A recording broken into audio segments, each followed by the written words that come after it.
नमस्कार दोस्तों, स्वागत है आप सभी का। आज के इस पॉडकास्ट में तो दोस्तों करते कहानी की शुरुआत। दोस्तों, उससे पहले ही मैं आपको बता दूं कि कहानी कोई ज्यादा लंबी नहीं, बस कहानी को ध्यान से सुने और अगर सही से सुनाई नहीं दे रही है तो किसी कोने में बैठ जाइए ताकि कहानी का मजा ले सकें। दोस्तों, अगर आपको अपना नाम बुलवाना है तो कमेंट में अपना नाम जरूर लिखें ताकि हम आपका नाम अगली कहानी में जरूर लेंगे। दोस्तों, कहानी की शुरुआत होती है उत्तर प्रदेश के एक छोटे से गांव की, जहां पर एक छोटा सा परिवार रहता था। यह कहानी 2015 की है, विजय 2012 की है। शर्मा 38 साल का एक मेहनती ऑटो चालक लखनऊ के पास के एक गांव में अपनी पत्नी मीना और 2 बच्चों आर्यन 10 साल और पायल 7 साल के साथ रहता था। विजय हर रोज सुबह 7 बजे ऑटो लेकर निकलता और देर रात तक सवारियां ढोता था। उसकी पत्नी मीना घर संभालती थी और बच्चों की पढ़ाई पर ध्यान देती थी। विजय का सपना था कि वह अपने बच्चों को अच्छी शिक्षा दिलाए और उन्हें शहर में बड़ा आदमी बनाए। उस दिन विजय ने ज्यादा सवारियां नहीं पाई थीं। रात के करीब 11 बजे वह घर लौटने की सोच रहा था, तभी उसे एक कॉल आया। कॉल एक परिचित ग्राहक का था जिसने विजय से कहा कि उसे रेलवे स्टेशन से गांव तक जाना है। विजय ने पैसे की जरूरत को देखते हुए हामी भर दी। रेलवे स्टेशन से सवारी को लेने के बाद वह उसे गांव तक छोड़ने गया। जब वह सवारी को छोड़कर वापस लौट रहा था तो घड़ी रात के 1 बजे का समय दिखा रही थी। सड़कें सुनसान थीं और ठंडी हवा चल रही थी। जैसे ही विजय गांव के पास के जंगल वाले रास्ते पर पहुंचा, उसे सड़क किनारे एक आदमी खड़ा दिखाई दिया। वह आदमी विजय को रोकने की कोशिश कर रहा था। विजय ने सोचा कि शायद उसे मदद की जरूरत है, इसलिए उसने ऑटो रोका। विजय ने पूछा, कहाँ जाना है? आदमी ने कहा, बस थोड़ी दूर, मेरी पत्नी बीमार है, मुझे जल्दी पहुंचना है। विजय ने उसे ऑटो में बैठा लिया, लेकिन कुछ मिनटों बाद विजय को महसूस हुआ कि आदमी कुछ अजीब है। वो चुपचाप बैठा था और बार बार अपने हाथ मल रहा था। विजय ने बातों में हल्कापन लाने के लिए पूछा, आपकी पत्नी को क्या हुआ है? आदमी ने बिना विजय की ओर देखे कहा, वह अब नहीं रही, मैं उसे देखने जा रहा हूँ। विजय यह सुनकर सन्न रह गया।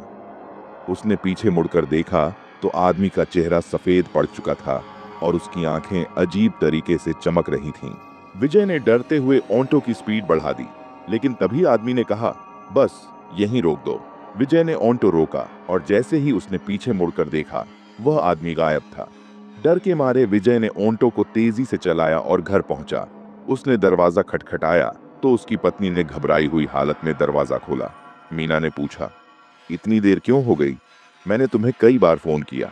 विजय ने देखा कि उसका फोन बंद हो चुका था। उसने सारी घटना मीना को बताई। मीना ने कहा कि यह रास्ता पहले से बदनाम है क्योंकि वहां कई दुर्घटनाएं हो चुकी हैं। अगले दिन विजय ने गांव के बुजुर्गों को यह घटना बताई। उन्होंने बताया कि कुछ साल पहले उसी जगह एक आदमी और उसकी पत्नी की एक्सीडेंट में मौत हो गई थी। तब से लोग कहते हैं कि उस आदमी की आत्मा मदद मांगने के लिए रात को वहां खड़ी रहती है। इस घटना के बाद विजय ने रात में ऑटो चलाना बंद कर दिया। उसने दिन के समय ज्यादा मेहनत करने का फैसला किया। मीना ने भी विजय का साथ दिया। तभी उनके बच्चों ने कहा कि पापा, आप देर रात तक क्यों काम नहीं करते? इतने पैसों में तो हमारा गुजारा भी नहीं हो पाता है। तभी उनके पापा मना कर देते हैं और कहते हैं कि अगर मैं देर रात तक काम करता हूं तो मेरे साथ अजीब घटनाएं मेरे साथ घट जाती हैं। उसके बाद से उनके बच्चे भी उनके पापा की बात मान जाते हैं और कहते हैं कि ठीक है, तब आप दिन में ही ऑटो चलाया करिए। फिर उसकी पत्नी मीना को एक दिन एक काम मिल जाता है, झाड़ू पोंछा का, और अपने आदमी से पूछकर एक अमीर आदमी के यहाँ काम करने लगती है। अमीर आदमी की गंदी नजर मीना पर हमेशा रहती थी, लेकिन वह आदमी कर भी क्या सकता था क्योंकि उसकी पत्नी समीरा घर पर ही रहती थी। मीना को 6 महीने गुजर चुके थे और उसको हल्का शक तो होता था, लेकिन पैसों की जरूरत की वजह से उसको काम तो करना पड़ता था। लेकिन एक दिन समीरा के भाई का फोन आ जाता है और कहता है कि समीरा, तुम घर आ जाना, मैंने अपने लड़के की जन्मदिन पर एक छोटी सी पार्टी रखी है, तो तुम और जीजा जी दोनों लोग आ जाना। फिर समीरा अपने आदमी से कहती है कि यह जी चलो चलना है क्या? तब फिर उसका आदमी मन कर देता है। फिर समीर अपना सामान पैक करके अपने मायके चली जाती है। फिर जो मीना होती है वह काम करने के लिए इस आदमी के घर पर आ जाती है। तभी उस आदमी की गंदी नजर उस काम वाली मीना पर पड़ जाती है और मीना से छेड़छाड़ करने लग जाता है। छेड़छाड़ करते करते हुए मीना के साथ जबरदस्ती संबंध बना लेता है। संबंध बनाते ही मीना को 2-4 थप्पड़ भी मार देता है। मीना चिल्लाती रहती है, विकलती रहती है, लेकिन वह दरिंदा इतना हवसी था कि उसने अपने हवस के पीछे यह नहीं देखा कि यह कौन है। उसने अपनी पत्नी को भी छोड़कर उसे काम वाली बाई के साथ जबरदस्ती संबंध बनाया। लेकिन जैसे वह संबंध बना लेता है, उसके बाद में वह मीना को छोड़ देता है। और मीना यह है, घटना को बर्दाश्त नहीं कर पाती है और मीना तुरंत उसके घर से निकलती है और रोड पर एक गाड़ी के सामने आकर अपनी आत्महत्या कर लेती है। और यह घटना पूरे शहर में फैल जाती है। पूरे शहर में यह घटना फैल जाने के बाद ऑटो ड्राइवर जो होता है, वह उसकी समीर के पति के ऊपर केस कर देता है। यह घटना जैसे ही समीर को पता लगती है तो आग बबूला हो जाती है कि आखिर अचानक से ऐसा क्या हो गया कि जो मेरे घर पर काम करने वाली मीना आत्महत्या कर लेती है। आखिरकार धीरे धीरे उसको पता लग ही जाता है कि उसके पति ने ही इस तरह की हरकत किया है।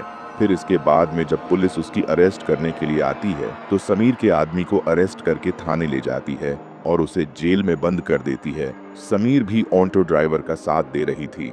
ऑटो ड्राइवर के बच्चे बिलक बिलक कर रो रहे थे।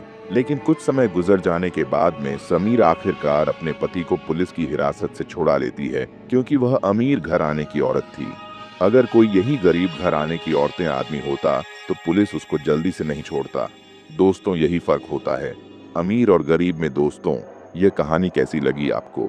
हमें कमेंट में अपनी राय जरूर बताएं।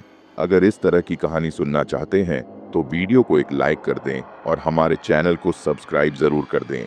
मिलते हैं अगले वीडियो में, तब तक के लिए धन्यवाद।